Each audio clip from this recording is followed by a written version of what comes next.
Hi guys, today I'm going to cover this section, stress, strain and modulus.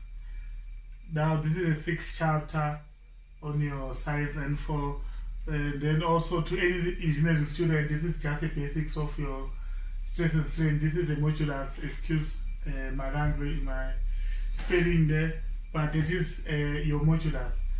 Now this is just one of the very simplest sections, but it needs you to try and understand, try to solve the problem with an understanding, apply your formula with an understanding, understand the basic principles, then you will be fine. Now we're going to start with this thing that they call stress.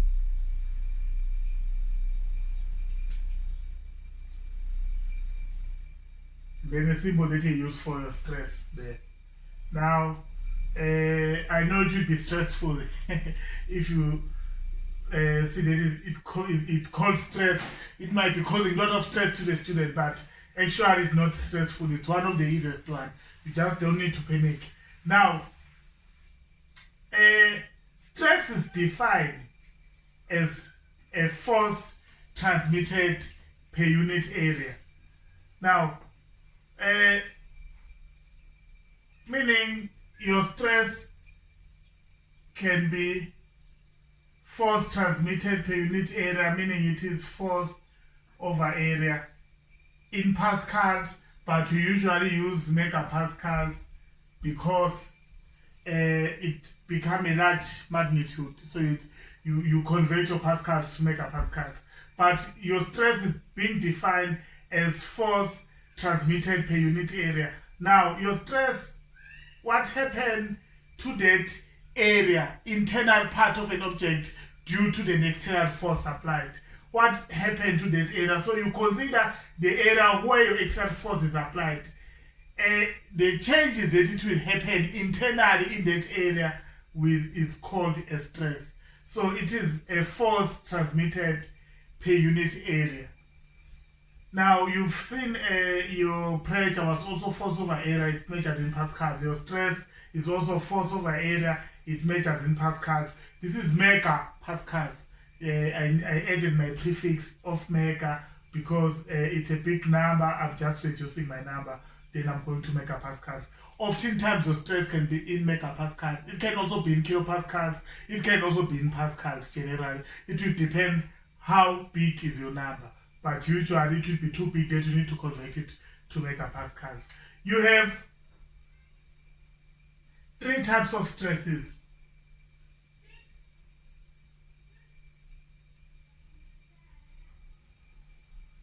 You can have one compressive stress.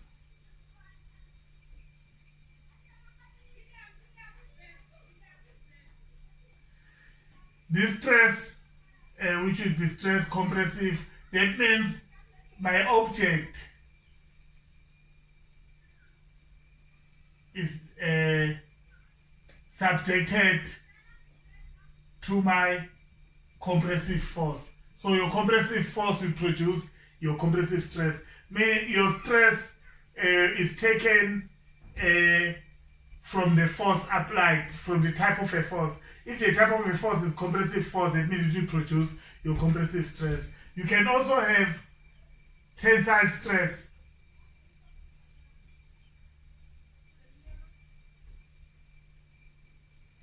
Then my object is subjected to what? To my tensile force, which is my pulling forces. So the force is tensile.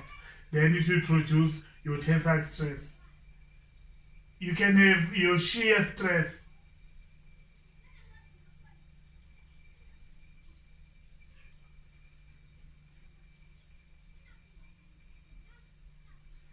Then your object is, you have one plate subjected to your shearing forces. This is usually your plate of your bolt. If it has two, if you try to tighten your bolt, it will produce your shear stress. If you try to pull your plate into both directions, into different opposite directions. So your opposite forces, these are your shearing forces. It produces what we call a shear stress. Now, also, what you need to understand about a stress, you consider the area where your force is applied. Say you have this triangular.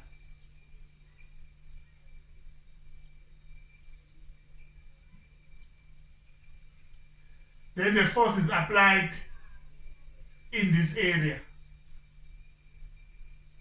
My compressive force. The area that I will consider is this area. So you take that area. So you use these dimensions.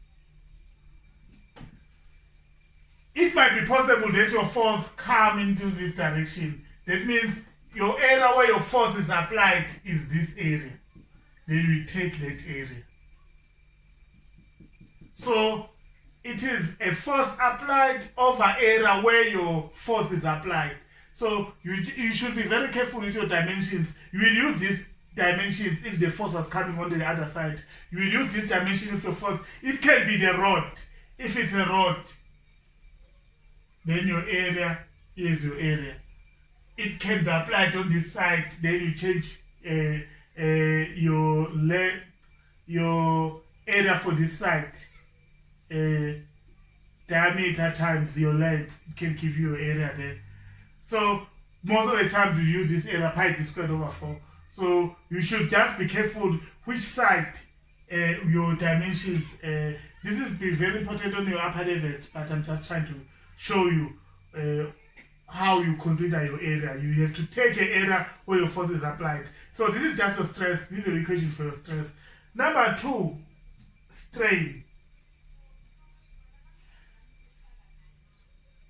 My simplest element for a strain. Now, if you applied this force, if you push, if your object is subjected to your compressive force, that means it will contract. So it won't be on the same size. If it's subjected to a pulling force, it means it will expand. So you have certain extension. Now, this change in length due to a force applied over your original length give you what you call the strain. So your strain is your change in length over original length. It doesn't have an SI unit where x is your change in length.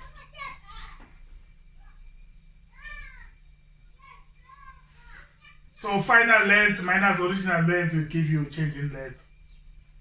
I'm using the symbol x for my change in length. So this is how this is how you define your strain, a ratio of your change in length over your original length.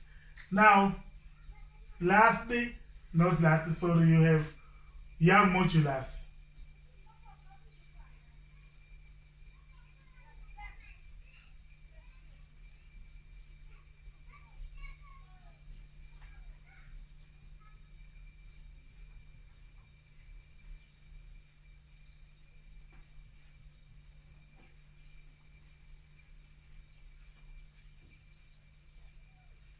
This is a ratio of a stress over strain in gigapascals.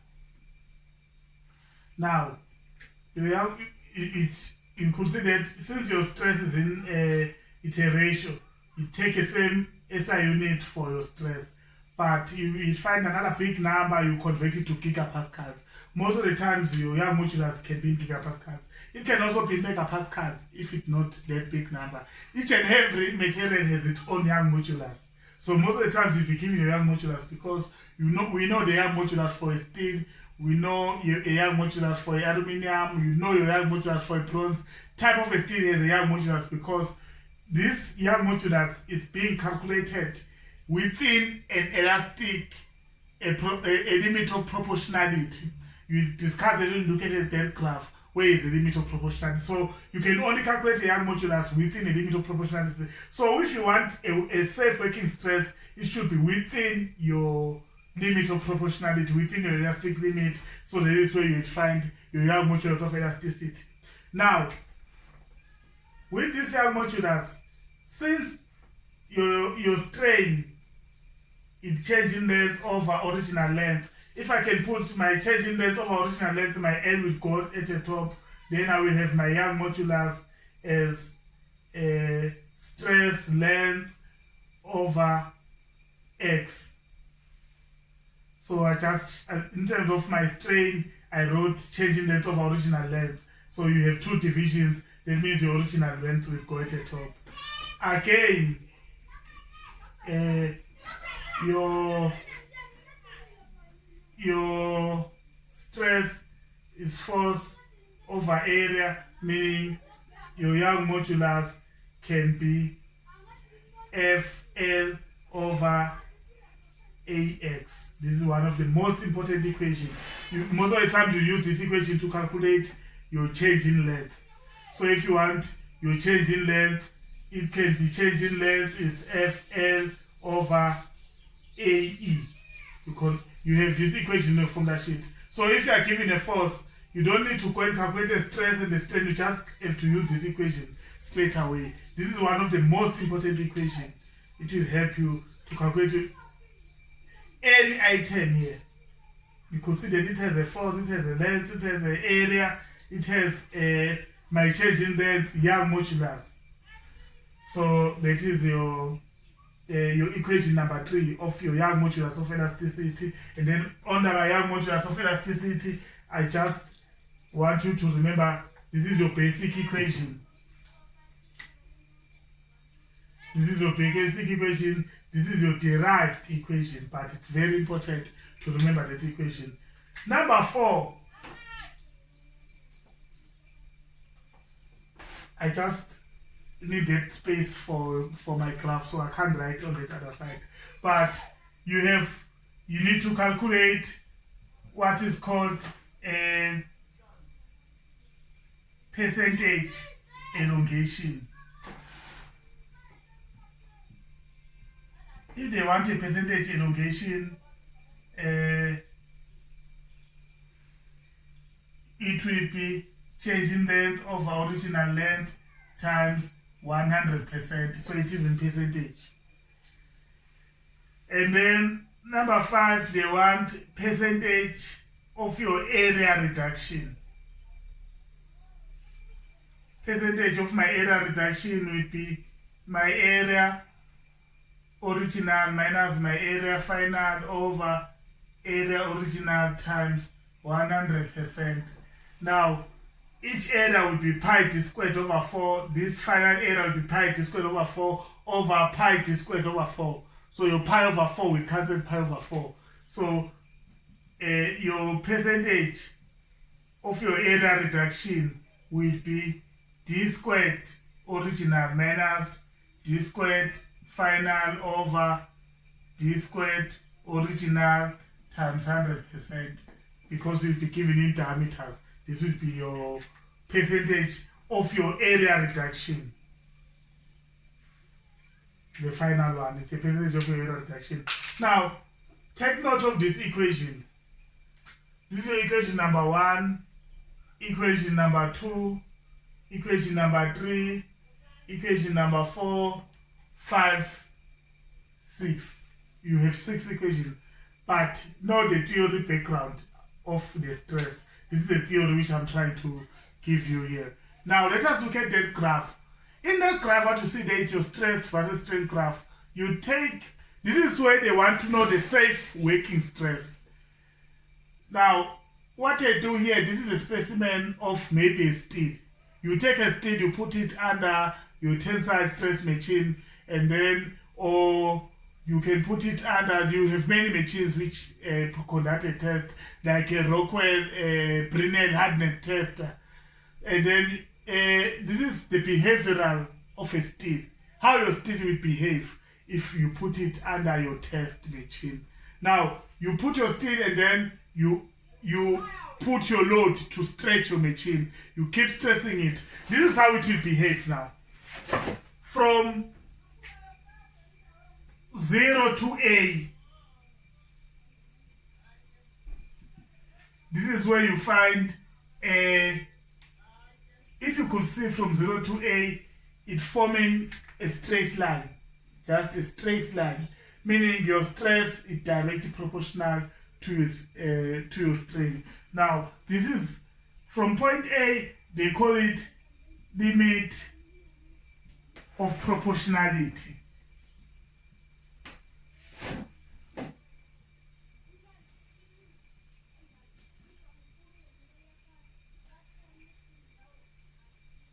So point A is a limit of proportionality. At point A again, therefore, it's where you find what is called Hooke's law. Meaning the strain is directly proportional to the stress producing it. So as long as it is within a limit of proportionality, the strain will always be directly proportional to the stress, as long as it is still within this limit of proportionality. It is within this limit of proportionality where you calculate your Young's modulus.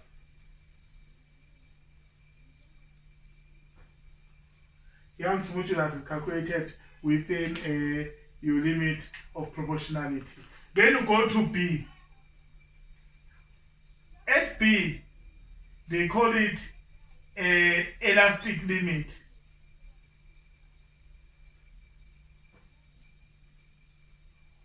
Or one might say it's a limit of elasticity. So you pull your material, that means from 0 to A, if you remove the forces which has pulled this material, it will still go back to its original shape. Even at B, if you remove the forces, you can push it back. It is still within your elastic limit. That means anything beyond this point, your material will now go to a plastic phase. So from 0 to B, it is still an elastic phase. Your material will retain its original shape if you remove the forces. So from this, if you're going horizontally, this is an elastic phase. And then from B going upward, you get getting what is called a plastic phase. So you will get your from B going forward, you find now a plastic phase. That means after B, your material will not retain its original shape, even if you remove your forces. Now, point C to D, those are the yield strength.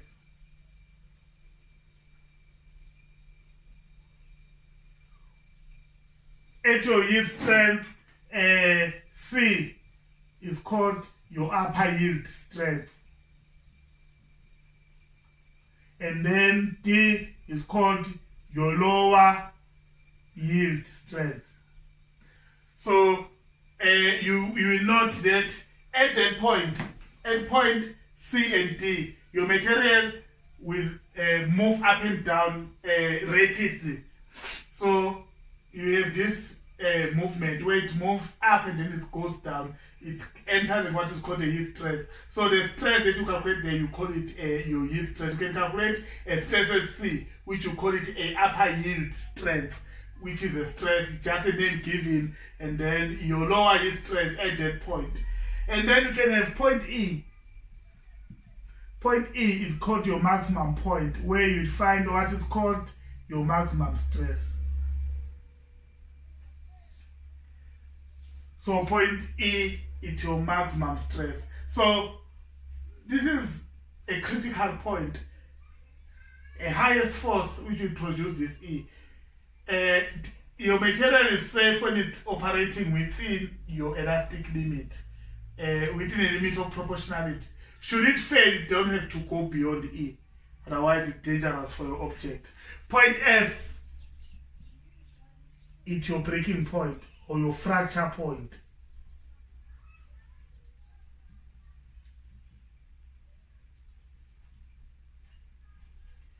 At this point F, you can find a true or nominal breaking stress.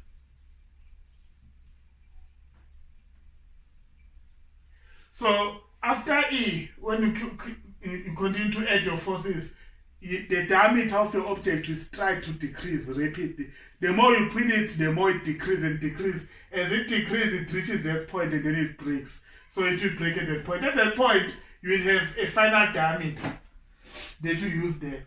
It's your final diameter. That diameter of which it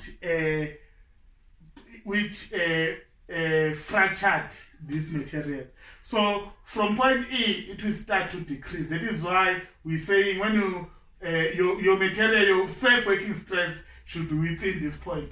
If it moves by mistake, you don't have to pass through your yield stress. So when you learn what is called safety factor, you ensure that your object doesn't operate beyond your safe working stress. Now, at this fracture point, you have two types of stress. You have a nominal breaking stress, where you use your original diameter, and then you have a true breaking stress. If they ask a true breaking stress, then they want you to use a final diameter, of which it was when the object was breaking. Now, you don't need to, if they just ask you the stress at the fracture point, assume they want a nominal breaking stress with the original diameter. But if they want a true breaking stress, then you have to use a diameter of which the object was before it break. Now, this is just a stress and strain graph. Very important graph. Be able to label it, be able to discuss it, understand what is a Hooke's law. This is just a very important basic theory of your stress and strain. Your equations, you write down your equations, you analyze your stress and strain graph. Once you have a good theory of this, then you can easily solve the problem. I will do now an example of my stress and strain. Once more, I trust you enjoyed my video and then you managed to grab the knowledge as much as you could.